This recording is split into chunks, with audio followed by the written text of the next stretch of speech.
It's very dangerous, Chuck, because a lot of what you're seeing as attacks on me, quite frankly, are attacks on science. Because all of the things that I have spoken about consistently from the very beginning have been fundamentally based on science. Sometimes those things were inconvenient truths for people, and there was pushback against me. So if you are trying to, get at me as a public health official and a scientist, you're really attacking not only Dr. Anthony Fauci, you're attacking science. And anybody that looks at what's going on clearly sees that. You have to be asleep not to see that. That is what's going on. Science and the truth are being attacked. Dr. Anthony Fauci just got exposed by a former CDC director. Tucker Carlson questions why the Epstein files have not been released yet. And Alina Habba confirms that prosecutions are coming related to the disgraced financier.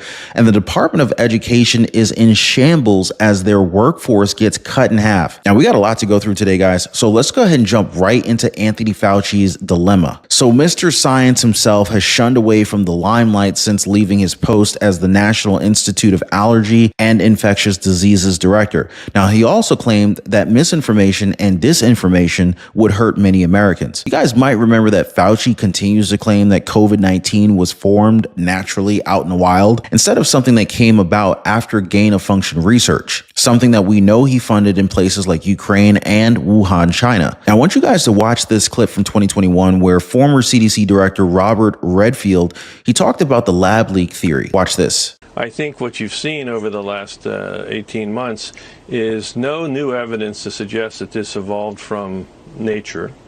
Haven't seen any evidence of it being associated with any of the animal species they've tested, over 80,000 animals.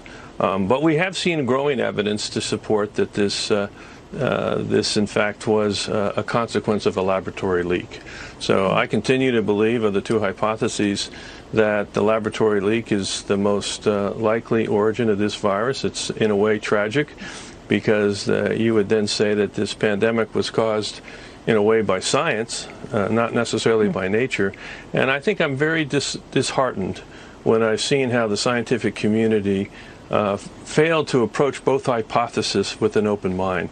I mean, I was very rapidly sidelined, threatened, and really put on sort of outed because somehow I believed as a virologist that this virus may have come from the laboratory. Is Fauci finally getting exposed, or will the truth still be buried? Type Fauci lied if you think that he's been covering up the truth all along, or cover up continues if you believe that they'll still find a way to protect his ass. I want to see where you guys stand on this. So Redfield also says that just months before the global outbreak, something huge happened in China, with their military taking over the Wuhan Institute and wiping its databases while installing new systems. Now, it's also being alleged that the United States actually had a hand in covering up this outbreak. Former U.S. State Department official David Asher, he called out the failure to properly investigate the origin of COVID-19, likening it to the Watergate scandal and calling it biggest intelligence failure since Pearl Harbor. In a recent interview with the Daily Mail, Robert Redfield, he now says that he's 100% sure that the virus came from high-risk experiments, with Dr. Anthony Fauci working with the heads of the U.S. and UK research funding bodies to push the theory that it came from natural transmission. The theory wherein the virus came from a wet market, which was then caught by humans. Now, Redfield claims that Fauci, he did this to cover up their support for gain-of-function research. Now, as you guys might remember, gain-of-function research was banned under former President Barack Obama. Now, Redfield believes that Fauci was the father of this virus, especially with the doctor promoting gain-of-function research despite deep concerns from experts, which begs the question, should Dr. Anthony Fauci be investigated regarding this virus? And is this in any way connected to him being granted a preemptive pardon by former President Joe Biden? Now, moving on, guys. Tucker Carlson recently had Chris Cuomo on his podcast, where he talked about the mystery behind the Epstein list. And you guys are probably aware that some of President Donald Trump's cabinet members promised to provide us with the list on day one. Now, I'm not even sure what day it is now, but it's clear that we haven't gotten a legitimate list yet, which is in turn making people like A.G. Pambana Bondi and FBI Director Kash Patel look really bad. Now, Tucker Carlson says that something bigger might be happening behind the scenes. And this is causing a huge problem, which is also embarrassing for the Trump administration. Watch. I don't believe it's the Rockefellers, the Pope, and I'm not like, even. I don't believe I'm that not either. even guessing. All I'm saying is we can say with certainty that there is a force acting on these people, a very serious force, to the point where they're embarrassing themselves because they promised they'd release this and they haven't. Look, I don't disagree with. So, like, what the hell is that? I don't know, but it's not just that, right? Now we get this weird story about the Epstein files. Like, who even cares?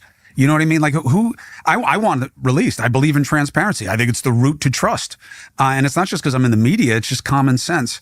But AG Bondi, I don't have any reason to be anti-AG Bondi.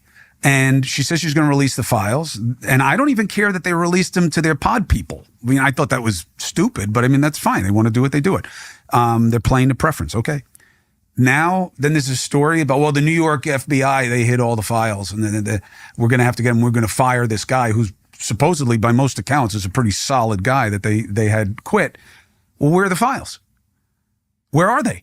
And because I thought Trump was the antidote to this. And to me, the heartbreak has already come and gone. Alina Habba was recently on Benny Johnson's show where he talked about the truckload of files that AG Pam Bondi received from the FBI. It's been a hot minute since they got those files. And it's safe to say that a lot of people are becoming impatient, even those that support this administration, because we want to hold them to their own standards. But if we go by what Tucker Carlson has said, it's not even their fault as to why they haven't released this information. But Habba has confirmed that it's taken longer because they're planning on prosecuting the people that are connected to these sick acts. I will say that I personally have checked in. They are going through it. You have to be patient, because when you are wanting to prosecute and actually do something with the information that you have to make sure that you save the integrity of the investigation so that we can bring these people to justice, so that we can hold grand juries, so that we can do certain things. You have to be careful. The value for the American people to know immediately would undercut, we have to do it. We have to expose it. We're going to be transparent 100%. But we also have to make sure we're not putting any children in danger, putting any minors that don't want and do not deserve to be publicly identified in danger, and making sure that we put forth the information that would still assist us in getting these individuals to justice. It's such a convoluted thing, but I will tell you, transparency is 100% coming. Now, I got to say it, this will all look better once we have the list. At this point, we don't want to disappoint ourselves even further by expecting too much. All we can do is wait and hope that they keep their word. It's important to make people accountable for their actions, no matter who they are or whatever position they hold in life. Well, guys, the system is shifting, and you will be the one paying the price. The job market is collapsing, taxes are skyrocketing, Trump's tariffs are about to shake the economy. In fact, they already are. This is the great wealth transfer happening right now. Now, if you're not actively protecting yourself, you're getting left behind. In fact, the rich are moving their money, they're making smart power plays, and they're staying ahead of what's coming. And they're not going to broadcast this on mainstream media. I promise you they won't. So the real question is, what are you doing? Now, I used to be stuck, broke, in debt, exhausted, and frustrated, but I found the way out. And now I'm showing others how to escape before the next wave of financial chaos. The Liberty Pursuit Network is where you'll be able to join others who have figured out how to build wealth, escape the grind, and secure financial freedom. Spots are limited though. Click the link down below and join the Liberty Pursuit Network now before it's too late. Now, I want to talk about the Department of Education since they're panicking over there, guys. The expectation is that they're going to be closed soon. And the Department of Education Secretary Linda McMahon explained why they needed to shut down the department. Well, if you think about the fact that the Department of Education was actually set up in 1980, and we've spent $1 trillion since then to educate students in our country, and we've seen scores continually decline. We're clearly not doing something right.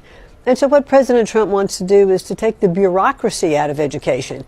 He believes, as do I, that the best education is closest to the student, that parents, that teachers, that school administrators in the local areas know what's best. There is no one-size-fits-all for education. And what I hope the Education Department will be able to do as we are paring down and preparing to turn over all control to the states is that we can provide them with tools to help them. We can provide them with research. We can give them information on best practices that is working in many states already to get those scores up for reading and math. Which means that the department exists yet doesn't even help students improve. This has led to the DOE now closing almost half of its workforce. These are sweeping and mass layoffs that are happening at the Department of Education, and what the Education Secretary is calling the first step toward dismantling the agency altogether. Overnight, the Department of Education gutted. More than 1,300 workers told they're being laid off, now cutting the agency roughly in half. Education Secretary Linda McMahon saying those cuts are just the first step. What we did today was to take the first step of eliminating what I think is bureaucratic bloat. The department is already the smallest of all cabinet-level agencies, but is responsible for everything from managing federal loans for colleges to enforcing civil rights laws in schools. The leader of the nation's largest teachers union says students will pay the price. There is no way that that's going to lead to faster service. Calls will go unlistened to. Emails will go unread. We know that. McMahon asked what will happen to some of the department's critical programs, like Pell Grants and funding for students from low-income families. We kept all of the right people and the good people to make sure that the outward-facing programs, the grants, the appropriations that come from Congress, all of that are being met. And none of that's going to fall through the cracks. McMahon says the president has given her a mandate to strip down the agency and work with Congress to eliminate it. Democrats are not happy with these cuts, and it's becoming apparent that they're really in favor of shrinking the size of government. Are any of you guys okay with downsizing the federal government? Now, I want to redirect you to another live stream I did where I talked about Gavin Newsom. The California governor seems to be preparing for 2028 as he's suddenly changing his stance on a few issues, something that has affected his relationship with top Democrats within his party. Make sure you guys check that out. As always, appreciate your time. Thanks for hitting the like button and subscribing. We'll see you next time.